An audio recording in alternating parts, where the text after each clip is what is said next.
Hey everyone, welcome back to my channel. If you're a first time watcher, glad to have you here. If you're a returning favorite, welcome back. So today I have a first impression of a Bath & Body Works test candle.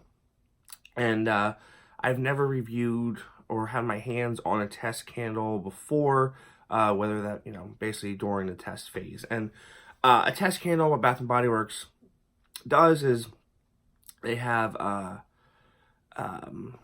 hubs. Basically, they have like the Ohio area, like the Columbus area, and then like the Atlanta, Georgia area, basically, where they have a bunch of different test stores. It used to be more widespread throughout the country years ago, but not anymore. And more on that in a minute. But what they do is they release a month, 2 months in advance, typically something along those lines, the next season's collection, 4, 5, 6 different collections.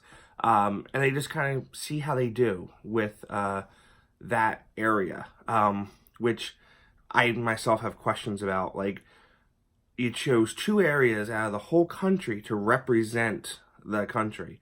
That doesn't make sense to me. I think either they either need to get rid of the whole test store concept altogether, or just add more stores throughout the country. Like, I don't know, maybe a couple in each state. I mean, logistically that might not be right, because they don't want to be producing all of these candles, and people might not like them, and they're stock and they get sent to the outlet, whatever. So I can see the logic there. But I also just don't understand why you have Columbus, Ohio area, which is Bath & Body Works' hub, and then the Atlanta, Georgia area. You have nothing out in middle America, Midwest. You have nothing on the West Coast, really. So I just feel like you're not accurately depicting the country, right? I mean, folks over here might like this kind of candle. Folks over there might like that kind of candle. I just don't understand how 2 parts of the country can speak for the whole company, but they must have something. This is out of whatever. I'm not complaining here. I'm just trying to figure out the logic behind it all. So anyhow, in Pennsylvania here, we do not have test stores, obviously. So have to go other routes. Phone a friend, call in a favor. The lighting. There we go. Rare midday recording for me. No one's home. I'm not allowed to do it. So, not that I'm allowed to do it, but no one's home, quiet. Let's go. So, just got this yesterday. So we have to go other routes. Phone a friend, online, eBay, Macari, things like that. Family member, whatever. So, that's it. That's my little thing about the test stores. So if you live in the Atlanta, Georgia area or the Columbus, Ohio area, you were very lucky because you get access to all these scents months in advance, and even get the rarities of ones that don't pass tests, like Frosted Cake Pop or Popcorn and Pine from this past winter season. Pretty much everything passed, I think, for fall. Might have been like 1 or 2, but they kind of went online only. I don't remember anything that was like amazing that didn't pass. So a little weird here, but this season they did a lot. So we're gonna talk about floral today. We're gonna talk about water hyacinth, because if you know my channel, if you know me, I'm all about the florals. Bakery is not my thing, really. I will do a couple of bakery gourmand scents, but bakery is not my cup of tea, basically. So this is part of, like, I'm going to call it the Botanical print collection, because these labels here look like those old-fashioned botanical prints that you could, you press, take a flower and you press it, or like a little watercolor type drawing here. But I don't know about you, but take away this little water hyacinth label here, that would be a cool tile, like for a bathroom or something like that. That'd be a really, really cool tile to have. So this is a wraparound white label, so it's not white glass. It actually is a label, 3 wicks of just regular white wax, and it is a black white barn lid there. So right now they're, like I said, they're testing in select markets. Retails for $24.50. I'll give you the code on this, 8324AGA1. And the fragrance notes on this state: spring hyacinth, refreshing bergamot, water lily, and with essential oils. I love it. So, when I got this in the mail, it was kind of cold. We had a cold spell coming all the way up there. So I had to let this, kind of get the room temperature. And I'm going to be doing a post-burn review on this. But I kind of want to get this out there just so you guys know that this collection, I hope, will pass. But, so, what is this? So, a hyacinth candle, the fragrance of hyacinth in general, no one really captures it right. The best one I've smelled so far, believe it or not, is the Mainstays Blue Hyacinth that I reviewed back in the spring. And to date, that's still the most authentic, pure blue hyacinth or hyacinth smell in a candle I have smelled. I hear that Blue Garden from Nest is pretty accurate, but this is also accurate. So water hyacinth is different than a hyacinth. So I have a pond, I have a koi pond, I have a garden pond out there, so I'm very familiar with all the different kinds of florals. And these water hyacinths, they're basically plants that float, and they just have a root system, and the root system's good for the pond. It captures all kinds of stuff, but the fish eat it. So anyhow, but they multiply like crazy.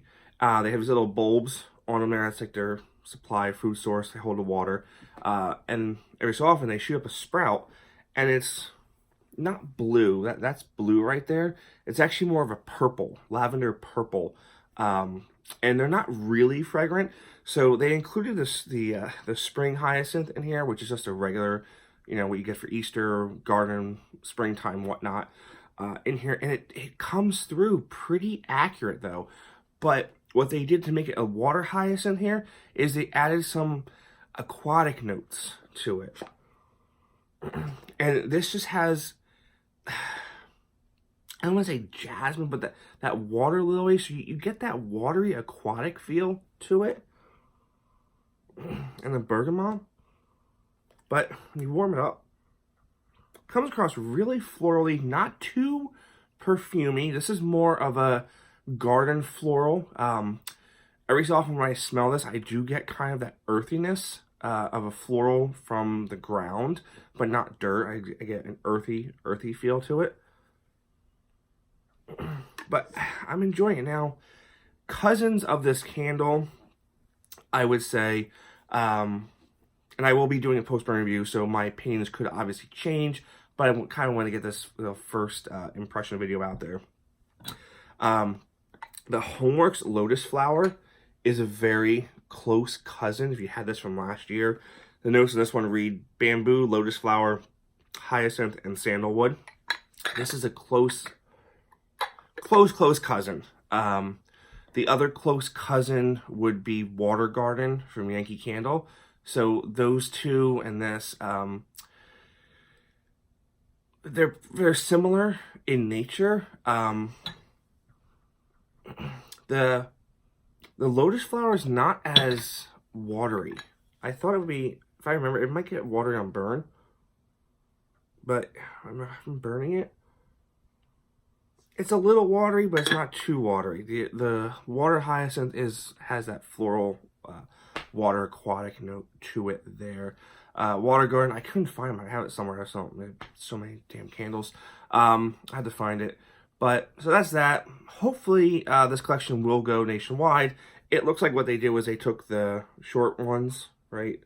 And they just made them the full size. So, I haven't seen anything testing in the squashed glass there. But the other candles in this collection, some have white back, some have black backgrounds.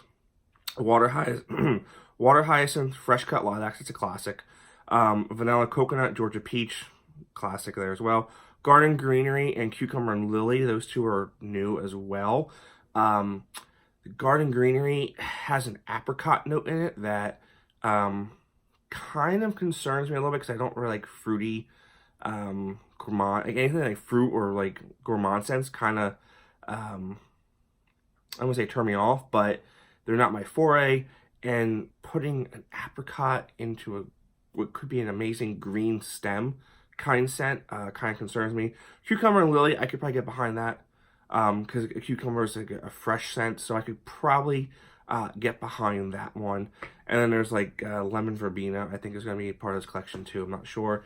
Other collections out there, obviously everybody's talking about that gourmand bakery scent that's got that collection rare. It's got angel food cupcake on it. It's got key lime pie. It's got hot fudge sundae candle in there. It's got pink petal tea cake cup, I think, is in there too.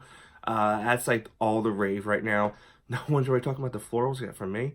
Maybe a couple of you are, but as far as florals, that's my foray. There is a Wisteria Garden that interests me. If it's anything like Wisteria Vine from Homeworks, I'll probably like it a lot. There is a Sundress candle. I think it was a failed test candle from a few years back. That's also a floral. There's the Perfect Spring, which looks like it could be like a dewy green, green grass, fresh green grass type scent there. And there's a few others, just to name it off the top of my head there, but this is really running long. So thank you for watching, and stay tuned for post-burn review of this, and then we got a couple more Christmas things to talk about. Some end of the year wrap-ups if I find the time to do it this week. Jeez. I just gotta lug all these candles to do wrap-ups. That's the crazy part. So, alright guys, so thanks for watching, and have a good one. I'll see y'all real soon.